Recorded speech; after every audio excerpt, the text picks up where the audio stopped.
So yun guys, mag-record tayo ng refined na basic mechanics ng general.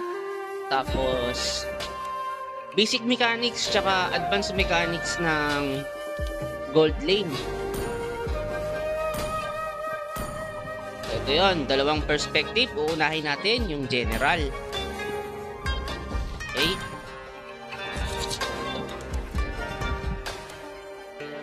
Nahihilo na ako.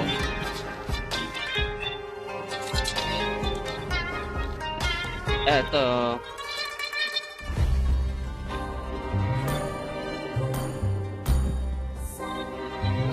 Saan yung naka-print rin si ano? Si Sai. Ito. So, go. So, una, perspective nito, basic mechanics tayo guys sa in general So, magpo-focus tayo sa Triomage. Welcome to Mobile Huling Legends! video na to guys sa basic mechanics, sana maintindihan nyo. So magpo-focus tayo dito sa Roamer at Mage. Reaches the battlefield. Smash them! All troops deployed. Dito wala pang itemization guys ha, basic mechanics pa lang tayo. Okay, so ang una kong napansin dito kailangan nyo mag-leash, diba? Kasi blue buff ang inuna. So, ito, walang problema mag-leash dito. Kasi sushin yan. Tapos, ang susunod nyong iisipin dyan is sasakupin nyo yung isa sa eyebush. Left or right. So, nagawa naman na magkaroon ng vision sa eyebush. So, walang problema dito. Ang problema dito, kailangan yung visionan to. Sa roamer guys, decision ng roamer kung titigdan niya yung kalaban or hindi. Wala namang problema doon. Tinitigdan ko lang talaga yung kalaban para malaman ko kung saan nag-umpisa yung kalaban. Para magkaroon ng hint yung core kung mag-i-invade pa siya o hindi. Pero hindi pa natin didiscuss yan sa basic mechanics. Basic mechanics. So sa play na to, walang problema. Yung leashing lang yung kulang sa basic mechanics. Okay? So dito, tama, nagpa-pass clear kayo. Okay. So hindi pa dito complicated yung pag-hold ng lane. Basic mechanics pa lang to. Inuulit ko lang guys. Walang problema dyan. So pagka-clear nyo ng wave, anong gagawin? Hahanapin nyo yung core nyo. Unang wave to. Pababa yung core nyo. Dito kayo tatambay para hindi makapag-invade yung kalaban. Okay. Tama yung ginagawa nyo. So makiklear kayo ng wave ngayon at pwede nyo masecure tong pechay. Okay? Pwede rin yung harass, walang problema dyan. Kasi kahit hindi nyo nakuha yung melee creeps, mas lalong walang farm yung mid ng kalaban. Walang problema dyan. At tatandaan nyo sa mage, pwede siyang hindi makakuha ng isang creeps. Kasi magle-level 4 pa rin siya doon. Ang problema dito, pag dalawang melee creeps yung na-miss ng mage nyo. Ibig sabihin, hindi siya makakapag-level 4. Kaya nakakapag-level 4 yung mage dito is pag nakuha niyo yung side sa farm or katabi niyo yung core, nagkakaroon kayo ng experience. Kaya kahit wala kang isang melee creep sa mids is magle-level 4 ka pa din. So tama to, gumang kayo sa baba. Unang-una, ang rason dyan, syempre, di ba, para yung core nyo makapag-farm ng maayos. Pangalawa, dahil second wave niya, kailangan yung gumang dun pa rin sa core side. Para kahit nakapag-clash kayo dito, tas meron mag-invade man dyan, is mabilis yung mapupuntahan. So, tama yung ginagawa nyo dito. Tapos yan, meron na kayong wave sa mid, haharapin nyo ulit. Medyo na-late lang kayo hindi nyo kailangan magtagal ng masyado. Make sure nyo lang na walang mag-i-invade na kalaban. Tsaka yung gold lane nyo, wala kayong potential kill. Or wala kayong kailangan i-dep kasi safe naman yung gold lane. So pwede na kayo agad bumalik doon. Ang kinahalagahan lang dito, dapat mabilis yung ma-assess yung sitwasyon. Kasi pag mas mabilis yung na-clear yung mid tapos walang problema sa core tsaka sa dinalawan nyo, ibig sabihin nun, pasado na yon. Okay? Kailangan nyo na mag-clear. Pag mas mabilis mag-clear ng mid, mas mabilis makaka-rotate.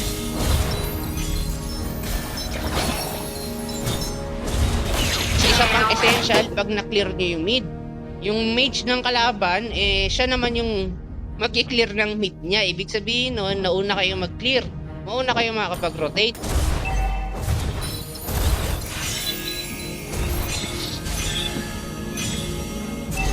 Hindi pa natin kokorek yung mga unnecessary touch dito ng Matilda. Basic mechanics pa lang. So okay to. Diba pag kasama nyo yung core nyo, mas mataas talaga yung odds na makapag-zone kayo ng kalaban kung nakakill. Tapos yung core nyo is level 4, diba? Ganda nyan. Tingnan mo? May na-miss na isang melee creeps si Mage, pero nag-level 4 siya. Ayan ang sinasabi ko. Isang melee creep lang ang dapat mo ma-miss at mag-clear mo lahat. Okay? So yung ginawa nilang pang-zone dito sa Cyclops, para hindi ma-clear yung wave niya na isang buo, sulit yon. Pero pag pares kayong hindi makakapag-clear, tas wala kayong napatay, pares nyo din drag yung sarili nyo pababa. So, makikita mo yung Cyclops dito, level 3 pa lang. Napakaganda nun, di ba? So meron pang isang trick dito. Pag feeling mo di ka magle-level 4 sa turtle in advance, malahaba pa ang panahon, pwede nyo sabay kunin yung pechay kasi nagbibigay yan ng experience tsaka gold. Pwede rin kayong mag-leash. Pag namatay yung yung neutral dito na green or yung ito mismo, yung buff, is nagbibigay yan ng XP. Okay? So sa complexity level, hindi ko patuturo sa inyo to kasi masyadong malayo. Lahat kayo pwede mag-level 4. Okay? At napaka-complicated to i-explain. Kaya, siguro matagal ko pang matuturo yun. Pero sa ngayon, ito muna. So, saan pupunta yung Koryo? Sasamahan nyo. It's to, nag-i-invade siya. Kasama nyo pa din. Okay? Pero pwede rin kayong dumalaw sa XP. Walang problema dyan. As long yung Koryo maganda yung position. Kahit nakuha ng kalaban yan, wala pa rin namang problema. Okay. Ito ang sinasabi ko na ang gagawin sa turtle. Dapat ang core hindi siya ang tumatangke sa turtle. Or hindi niya kinukuha yung aggressive side ng turtle na yung team niyo yung atakihin. Kasi nakaka-irita yan. Merong mga spell kasi na hindi tumatagos pag merong harang. Minsan naharangan yan ng turtle. Kagaya ng third skill ni Suyu. Imagine mo yung pwesto ng mage andyan. Andito si Suyu yung pwesto ng roam. Pag tinerd skillan niya yan, hindi yan tatagos sa bait. Ay dito kayo sa pwesto ni Rintaro. Okay? Kaya meron talagang disadvantage pag nasa inyo yung aggro ng turtle. Pero dito kasi, ang nangyayari kasi is na-zone yung kalaban. Okay? Pag na-zone yung kalaban, may hirapan ngayon rumetri yung kalaban. 'Di ba? So yung aggro dito ng turtle okay lang na sa inyo. 'Di ba sabi ko, ang unang hit ng core is masakit sa turtle. At meron yung duration na 3 seconds ulit para ma-maximize mo yung retry mo tsaka yung skill mo para papatamaan mo yung turtle. So pag nagko-contest kasi guys sa yung aggro tas katabi mo yung core ng kalaban, di niya hinit yung turtle, mas mataas yung odds na siya makakuha niyan. Kasi yung delay na 3 seconds na masakit na damage sa turtle, siya makakagawa nun, hindi ikaw. Kasi nasa iyo ang aggro. Easy yun. Kasi hindi ginagawa ng XP yung trabaho niya. Pero okay lang. Walang problema. Hindi niya naman yan hindi niya alam. Ngayon, sabi ng ng core request backup, ibig sabihin mag-i-invade siya. So responsibilidad yung samahan yan. Okay? Tapos pagkasama nyo dyan, syempre kailangan bago nyo gawin yan, mag-clear kayo ng mid. Tama naman yung ginawa nyo, walang problema dyan. Pero pag yung MM nyo nagdo-double lane na kagaya nito, okay, at sure na makukuha yung wave, walang masasayang, mas efficient na umakyat na kayo agad. Pag hindi ako nakapag-double lane dyan, okay, i-clear nyo muna yan bago kayo umangat. Okay? Yan ang pagkakaiba. So medyo delay lang yung reaction nyo dito at medyo mali yung decision kasi andun na yung MM eh. Okay? Pabor rin yun sa inyo pag na-clear niya ng buo yun eh. Kasi makiklear din niya yung baba. Kasi yun ang trabaho ng MM mag-farm. Pero wala namang mali sa ginawa nyo. Pares yung tama. Sinasabi ko lang na mas accurate yung ganong desisyon sa sitwasyon kanina. Okay?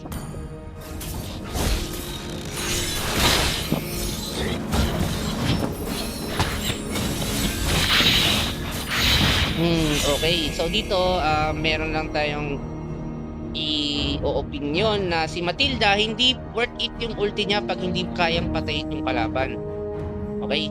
Pero pagkatabi niyo yung Predrin yun, mo-hold mo, pagkastan mo, worth it yung gawin. Pero pag hindi, matagal kasi yung ulti ni Matilda. Pag napatayin niyo yung kalaban ng mabilisan, kunyari napatay mo yung kalaban, tapos na dalawang click mo yung ulti mo, mabilis yung cooldown ng ulti mo. Okay? Pero pag hindi, namatay yung kalaban na during ulti form, or naultihan mo man yung kalaban na double press mo, napatalbog mo, tas di namatay, yung cooldown ng skill mo matagal. So anong susunod yung gagawin? Mali ng cyclops yan. Abnormal. Papatay man niya yung Matilda doon, mage siya, tapos mapapatay siya niyan. Tapos merong assist, tatlong magkakagold sa kalaban. Hindi worth it yung ginawa niya. Ult is not ready. Tandaan nyo, meron din kasing mechanics, kagaya niyan. Pag 0-0-0 score yung kalaban, is buo yung makukuha mong pera. Pero pag na-0-1 mo yung kalaban, tapos napatay mo ulit na 0-2. Yung pagka 0-2 ng kalaban guys, mas less yung gold na makukuha nyo doon. Kumpara sa na 0-1 nyo siya. Okay? At kunyari 0-2 na, napatay nyo ulit, mas less ulit yung gold na makukuha nyo hanggang sa maging 50. Kuha. Pag fit na yung kalaban, laging 50 na lang yon. Hindi na worth it patayin. At wala rin damage yun kasi gap na gap. Okay? Papatayin nyo lang yon pag literal na siya lang mag-isa. Walang kasama.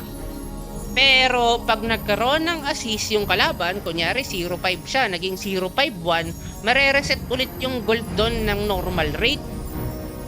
Ibig sabihin, pag may assist siya, worth it siyang patayin ulit. Kaya yung Digi strat dati na ginagawa ng mga pro na napanood ko din is nagpapa 0-20 yung Digi, pero yung Digi nun guys walang assist. At ninerf na rin yung ganong butas in-game. So dito si Ele humiwalay, hindi ko alam kung bakit, dapat kasama niya pa din to. Mababagal yung itemization mo dyan at pag level mo.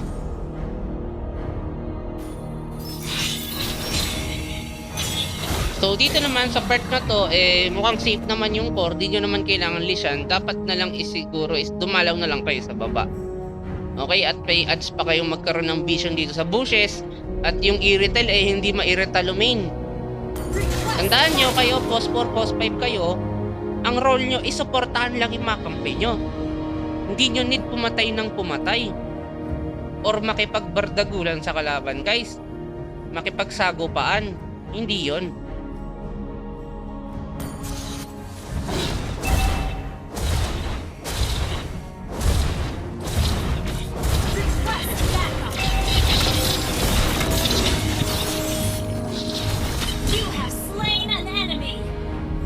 Mamaya sabihin ko sa gold side kung paano ko in-execute yun. Ito na nga sinasabi ko, namatay yung Suyu. Kasi alam niya na nakita niya sa mapa na sa other side gumank yung kakampi niya. Responsibilidad niyang maging maingat. Okay? Ganon din naman pag gumang kayo sa kabilang side kailangan ko din mag-ingat.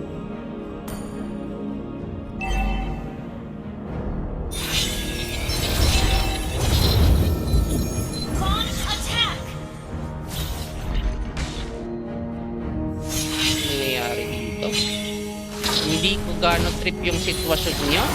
Masyadong aggressive to. Pero titignan natin kung valid yung reason niya. So, ang core niya 2-5. Ang core ng kalaban 1-9. 2-5. Ang roam ng kalaban. May roam ba yung kalaban? Oh, meron. Aldous. So, lamang kayo ng... Oo, malaki lamang nyo. Pwede. Pwede naman. Balik. Pero pag equal lang yung pera or malapit lang yung pera ng kalaban sa inyo, huwag nyo gagawin yan. Delikado yan. Kasi pag ano, di ba 2-0 kayo? 2-0, 2-0. Malaki yung gold mo po nila pag napatay kahit isa lang sa inyo to. Ayun ang problema dyan. May equalization game.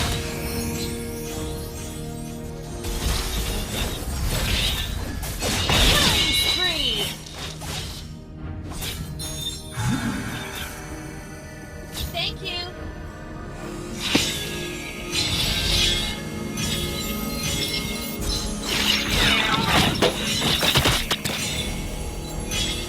Request backup. Pares naman tama. Pwede naman kayong pumunta sa turtle kasi safe naman yung core. Pero kung ako sa inyo, pwede naman bumission yung Sushin dito. Tapos yung core nyo ay hahatid na lang ng Matilda papunta dito. Hingin ko mas maganda yon. Pero basic mechanics pa lang man, wala mang problema sa ginagawa nyo.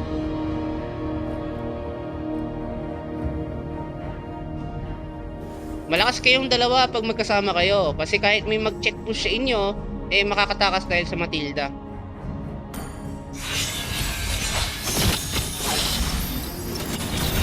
Mega kill. An enemy has been slain. Okay, safe na yung core. Walang kalaban na zone out na. Balik ka mag-turtle. Pwede mong agrohin. Tama yan, magkiklear ulit kayo ng mid. Tapos, pwede na kayo gumang sa baba, magputos ng tore. Ang ganda na ng posisyon, namatay na yung kalaban. Destroyed a turret. Re-respawn pa lang, so late makakapunta dito. Patay yung kalane dito, ibig sabihin, walang nakalane. Tapos napatay nyo pa yung isa, dalawa na. Tapos, ang sitwasyon dito is 4 kayo. So, valid na valid talagang basagin yan hanggang second tower. Kung kaya. Kasi nakikita sa mapa na merong vision yung Suyo sa Aldous tsaka sa Pakito. Initiate retreat.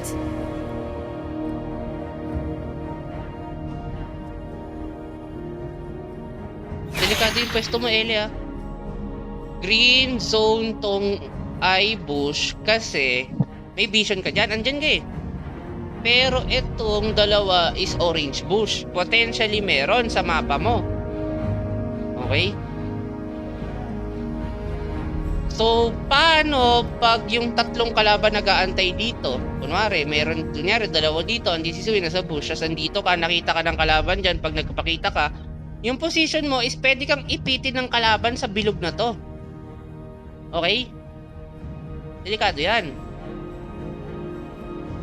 Ultihan ka ng ng Cyclops. Tapos lapitan ka man ng isa dyan, petrify ka, patay ka dyan. May ads na mamatay ka dyan. Dapat sa dikit mo lang lagi yung mage. Kasi kung isa man yung magang sa inyo, kunyari, ganun ang sitwasyon, di ba? Kunwari, andito ka sa mid. At dito ka sa pwesto na to, andito si Rintaro, di ba? Kung imaginein mo na lang na lahat ng kalaban nandyan. Pag ginank siya, inultihan siya ni Cyclops, may hila mo. Ayun ang pinagkaiba sa pwesto. So tama yung timing mo doon. Si Matilda nakakapag-CC immune siya sa ultimate. Inultihan siya ni Cyclops. Tama ang ginawa mo doon. Ang tawag doon is forced. Forced mong gawin. Pwede ka rin mag-dash out pero mas maganda yung ulti doon. Tama ang decision. Killing spree. An enemy has been slain. Request backup. Tanking. Dito sa time na to dapat aangat na ako dyan. Ang problema kasi walang nasa baba. Anyway, tuturo ko yung 4-1 strat pag alam nyo na yung basic tsaka advanced mechanics. Initiate retreat.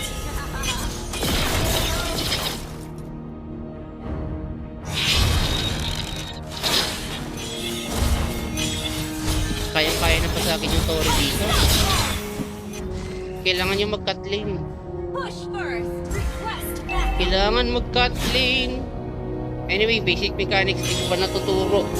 Pero yun yung sitwasyon kung kailan kayo magka-cut lane para mabasag yung torrent. Bibigyan ko kayo ng glimpse sa advanced mechanics mamaya kasi sa e-retail papakita ko when to cut.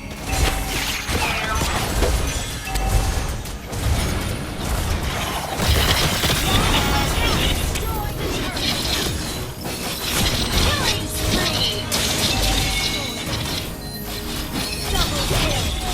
Mega kill. Superb tanking.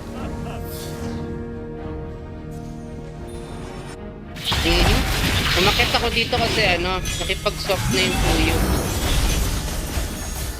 Hindi naman siya nakipag-swap, bumaba na siya. So responsibilidad ko talaga umakyat.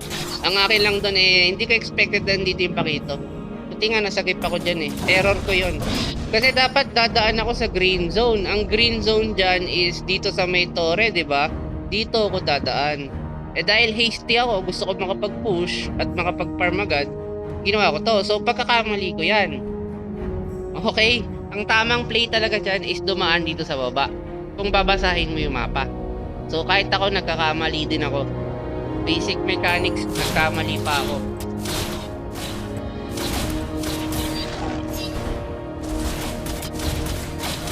Your team destroyed. Anyway, balik tayo sa 3 unit. Triple player. Makiklear ng wave, Ult is ready. aangat. Di mo kailangan i-hold dyan, kailangan may clear yan. Kasi may second tower pa, sa angat kayo. Nice, hila. Angat, bakit dito, dito yung MM, dito yung core. Ito ang ginagawa nyo guys, 4-1 strat na to. Monster kill. Kasi yung isang hero na sa kabila, 4-1 strat to. Hindi nyo lang na-realize siguro or nadala lang ng agos. Dapat binasag nyo na to, sinamahan yung MM. Pero okay lang. Your team destroyed a turret.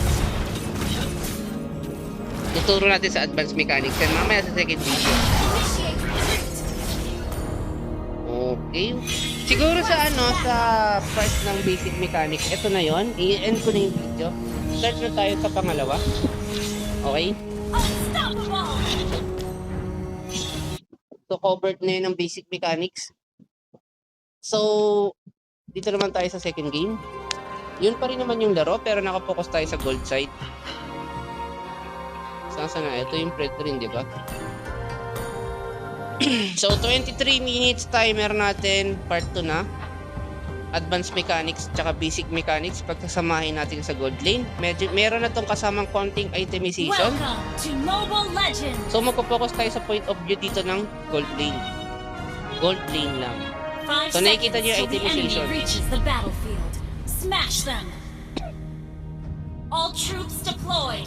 The primal matriarch guides my aim.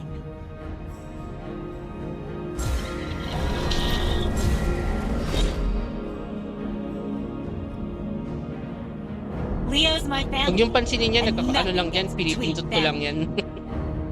Okay. So dito, We so are sa laning one, phase guys, inseparable like the jungle and the tree. Granger yung katapat ko. Tapos, alam niyo naman si Iritel, lugi siya kay Granger sa laning phase. Pero once na may ulti na si Iritel, kayang-kaya na niyang pumatay ng Granger. Okay? Pero sa laning phase guys, magbe-behave muna kayo sa Granger. Pero total, sa basic mechanics tayo, yun yung itatakil natin. Tsaka kasama na rin yung advanced mechanics kung paano lumain. May kasama ng diskarte to. Okay, so ang diskarte natin dito is titignan natin ito. Okay. So ang kalaban dito ay 4 na physical, 1 magic. Tapos ang kali natin is Granger. So meron tayong choices dito. Okay, kung bibili tayo ng warrior boots or top boots. Okay? Kasi ang top boots dito is para sa stun at slow ng mga kalaban nating hero. Pero dahil gold lane tayo, nakapokus tayo kay Granger, ang bibili natin dito is warrior boots. Okay? Kaso nga lang, mayroong problema. Si Iritel kasi is nakasalalay yung critical ng kanyang hit sa passive. ang passive niya is kailangan mong maglakad para mapuno yung dilaw dyan sa baba ng HP bar. So, kailangan natin bumili ng movement speed item. Paano natin yun magagawa? Especially lang to kay Iritel pero pag normal MM warrior boots to. Okay, kasi Granger, stackable yung damage ng physical. Okay? So, ang gagawin nating discard dito bibili tayo ng defense item at bibili tayo ng movement speed item. Okay? Ayun ang magiging strat natin. Tandaan nyo guys, walang masama mag-defensive item sa umpisa. Kasi yung creeps kasi is malambot. Okay? At gold lane tayo. Hindi natin kailangan ng Fury Hammer. Magpi-Fury Hammer lang tayo sa gold lane na penetration type. Okay? Sa mobility type kagaya ni Iritel is magno-normal defense lang tayo. Para hindi tayo ma-burst ng Granger. Paano natin magagawa yon? Magbibuild tayo ng item ng mobility at kunat. Para maging comfortable tayo kay Granger. Kasi si Iritel guys, wala siyang sustain sa umpisa. Kailangan niya ng item para makasustain, di ba? Sa laning phase, si Granger is habang tumatagal, nakakabwisit ka lane. Dahil yung damage niya continuous at guguluhin ka ng guguluhin. Kaya kailangan natin ng defense item. Hindi natin mamilitin yung kalaban dito. Tatapatan natin siya kung anong best prepared para sa kanya. So ang napag-isipan kong bilhin dito is bibili tayo ng defense item. Tapos bibili tayo ng mobility boots, rapid boots. So papakita ko dyan kung anong item ko habang naglalaro. So dito lang guys is nilalasit ko lang yung creeps. Okay? So sa try ko i-hold yung creeps. At dahil sa mapa, tumingin ako sa mapa, hindi ko na hinold yung creeps. Kasi yun na nga, nangyari na nga Nabigyan kasi ng vision dito na dadalawin ako. Pag nagte-take damage ako, pumasok sa bush dito yung kalaban, walang vision yung kakampi ko, pwede ako mag-punish pag hinold ko yung creeps dito. Ang kahalagahan kasi ng holding creeps guys, is yung wave ng kalaban, mapapunta mo dito. Kasi merong creeps dito magbabanggaan yung creeps Ibig sabihin, malapit ka sa tower. Kung malapit ka sa tower, hindi ka basta-basta papasukin, di ba? So, sa gold laner guys, pinapunish kayo ng kalaban dahil sa ginagawa nyo. Minsan inaapat kayo, di kayo prepared. Or nag-hold man kayo dito ng nag-hold kayo dyan ng creeps, magiging dalawang wave yan. di ba? Kadalasan natitira catapult. Ngayon, isipin ng kalaban, patayin natin yung MM para hindi nila makuha yung catapult. Kaya dito hindi ako nag-hold ng creeps dahil sa mapa. Okay? Pinili ko na lang mag-clear at mag-equalize sa Granger, just making sure na malasit ko para mas angat yung gold ko ng konti. Kuha, nakikita nyo ba? Ang gold ni Iritel is 549. Ano ang gold ng Granger? Unang wave pa lang yan, ha? Unang wave.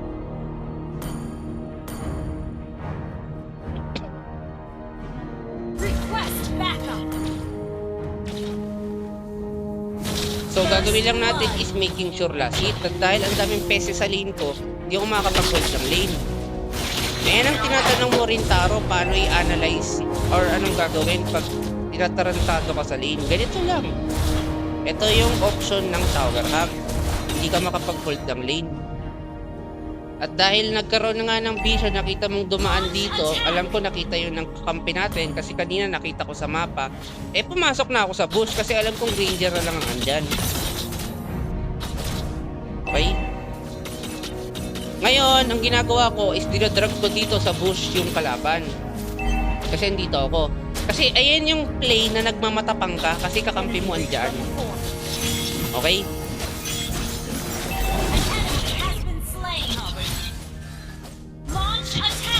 Ito na ang oras para mag-hold ng lane. Kaso nga lang, na-clear ko. Low na yung catapult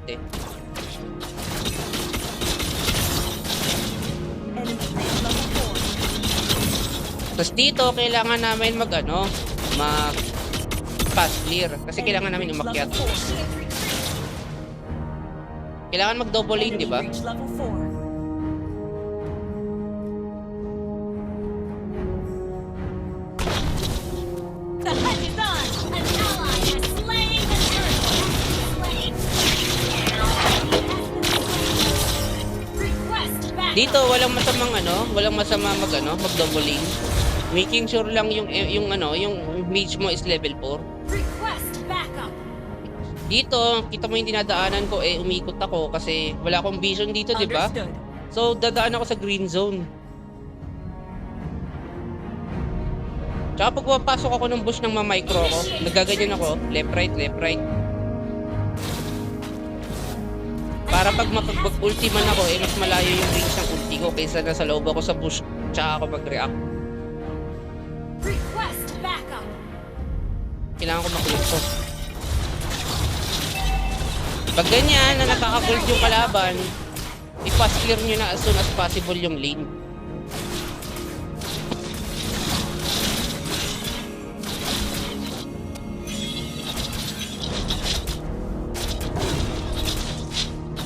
Dito naman magtaka ka, bakit ako kumukuha na ito? Ang farm mo kasi as gold lane is kailangan mo talaga mag-farm ng mabilis. Kinuha ko to while thinking na makukuha ko yung Request backup. melee creeps. Gets? Request backup. The hunt is on. An enemy has been slain. Nakikita niyo yung timing? Nakapag-gold ako dito, nakuha ko yung melee creeps. Super worth it to. Ngayon titignan natin yung gold. At ayun din yung best time kung kailan namin pinatay yung Ranger. Hindi ko siya tinaboy na nagpo-push dito kasi parating yung kakampi ko. So akala ng Ranger is nakakapag pre-gold siya. Pero hindi, papunta na siya sa bitag. Ngayon gold check tayo guys. Ang gold ko is 2.5 pa 2.6 na sa catapult 2.6. Saan yung Ranger 1.9? Simpleng nag-iingat lang tayo guys ha. Simpleng nag-iingat lang tayo. Pero nakakalabang tayo sa kalaban. So ito naman ang itemization natin. Diyan kung pansin nyo, laging healthy yung hero ko. 'Di ba? Hindi ako nalo-low health dahil yun dito sa steel leg plates. Na yung regen ko, alam ba, lahat tayo may regen. Pag pinipindot mo 60 seconds yung cooldown. Yun lang nagiging sufficient para makapag-sustain ako sa lane ko. Tapos hindi ako nakikipag 1v1 mag-isa.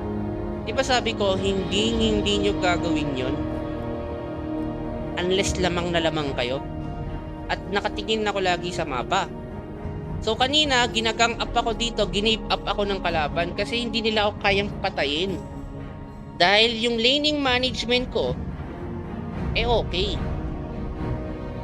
Kanina, pwede nila ako dito gangkin ng gangkin Kaso nga lang, yung decision making ko ng pag-clear ng wave or kung i-hold ko ba yung lane ko samasakto sa sitwasyon ng mapa. So para sa mga gold laner dyan na nahihirapan na pinapasok sila ng tore, ang best talaga ng pang-counter dyan is yung laning management mo. Pati decision making mo. Pag nagtugma yung dalawang yon, kagaya dito kumukuha pa nga ako ng beetle tapos inabutan ko yung melee creeps. Sabihin natin yung gold ng beetle 58, ang gold ng melee creeps 72. Imaginein mo isang gold catapult na yon na ilalamang ko sa Granger at nalalasit ko yung mga creeps. Ayun ang pinagkaiba na wise na gold lane sa mga barabarang gold lane. Lasit ulit. Launch attack. So sa itemization natin guys, ang next ko dito movement speed ulit. Tawag dito, kalimutan ko ng pangalan ng item guys. Windtalker yun. Mobility lang, more on survival. Hindi natin kailangan kumlash ng kumlash. Tsaka yung kalaban natin is hindi ganun kakunat. An enemy has been slain. Attack the turtle.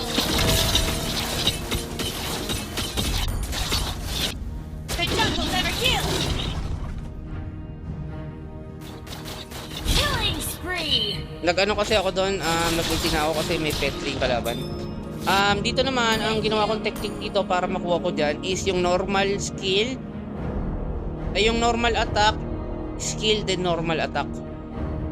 Kung kay Ixia naman is normal basic attack, tapos pagtatama yung basic attack, per-skillan niya yung crab.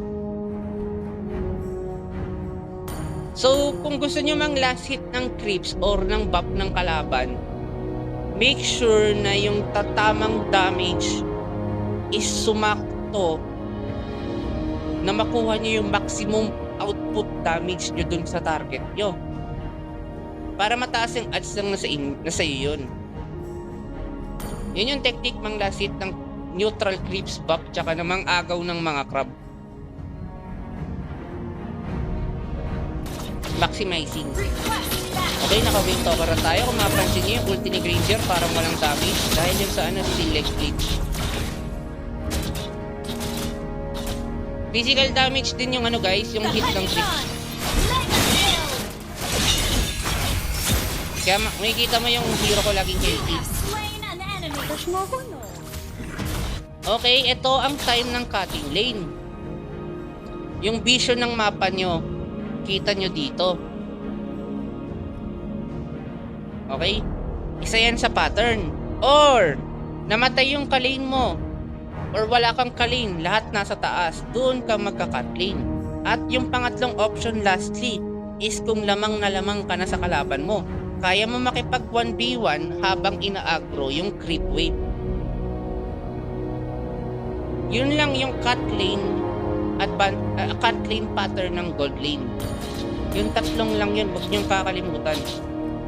Importante yun sa high rank.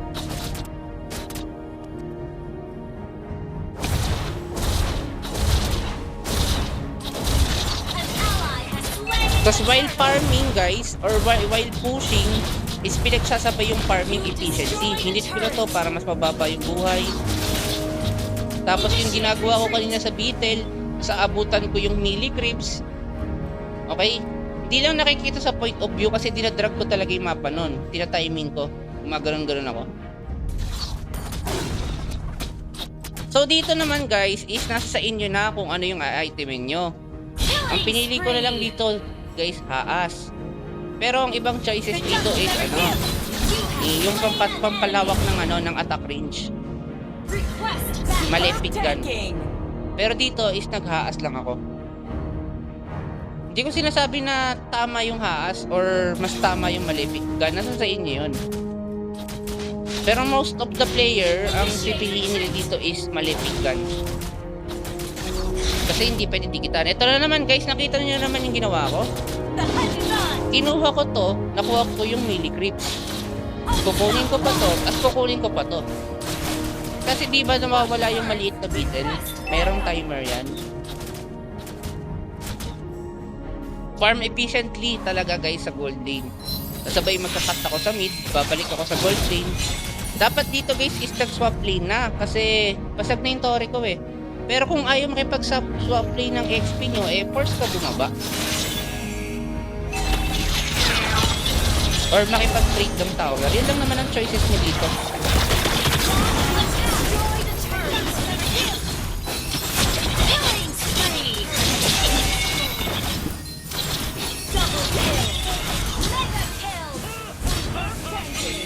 Yun, bumaba na yung Suyu. So, swap lane na ibig sabihin yan, matik.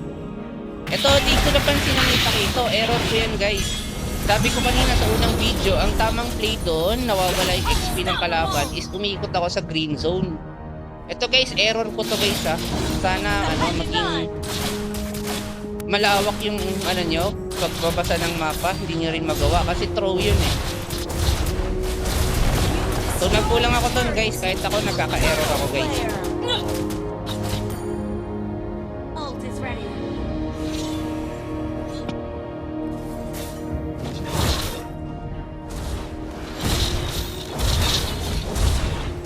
Initiate retreat.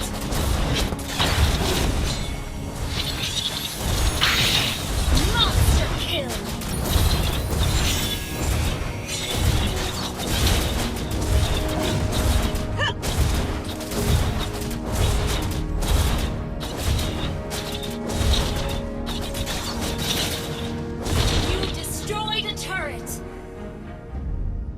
Malaya ako nakapag-push dun ha.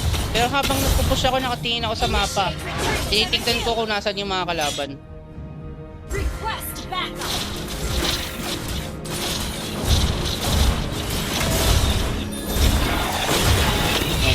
Ginawa ko dito guys, kaya ako nag-cut lane is gusto kong cornerin yung kalaban sa tower.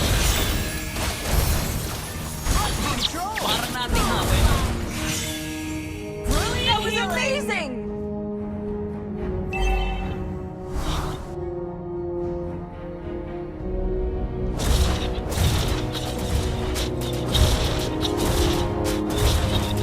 Destroy the turret.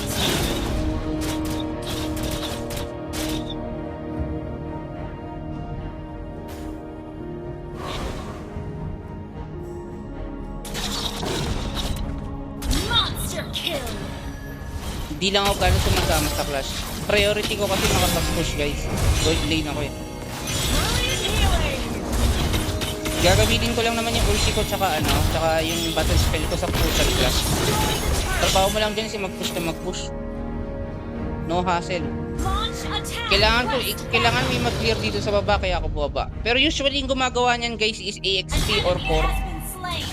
Pero dahil hindi ginawa ng pareho, ako na yung gagawa. Healing. So sa advanced mechanics kailangan din yan guys, yung flow ng creeps. Tuturo ko na lang yun sa general. Ang pinapakita ko lang sa dito is yung gold Triple lane. kill.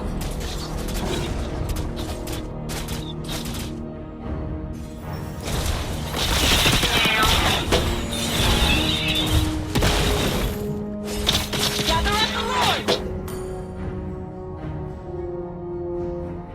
The hunt is on. Destroy the turret. Dito guys, hindi ako tumulong sa lord ng kalaban. Ang logical thinking ko kasi dyan is yung kalaban hindi makakapag-tip ng tower. Kasi alam ko na yung dalawang kalaban nasa base as merong Cyclops dito tapos yung ibang kalaban wala sa vision. Eh, ibig sabihin yung mid tower is Monster libre. kill. Legendary. Brilliant healing. My shot will never heal. Onslaught. Double kill. Initiate retreat. So yun lang guys, wala nang gandang nangyari dito patapos na tapusin na natin yung video. Pero sana may matutunan kayo sa laning phase. Lalo na guys is kung paano i-handle yung lane. Ayun ang mga tinakil natin dito. Kailan ka magka-cut, kailan ka manghaharas ng kalaban, okay, kailan ka magbe-bait ng kalaban, kailan ka papalat, kailan ka magbe-behave, anong itemization mo sa kalane mo. Victory. So yun lang guys, sana may matutunan.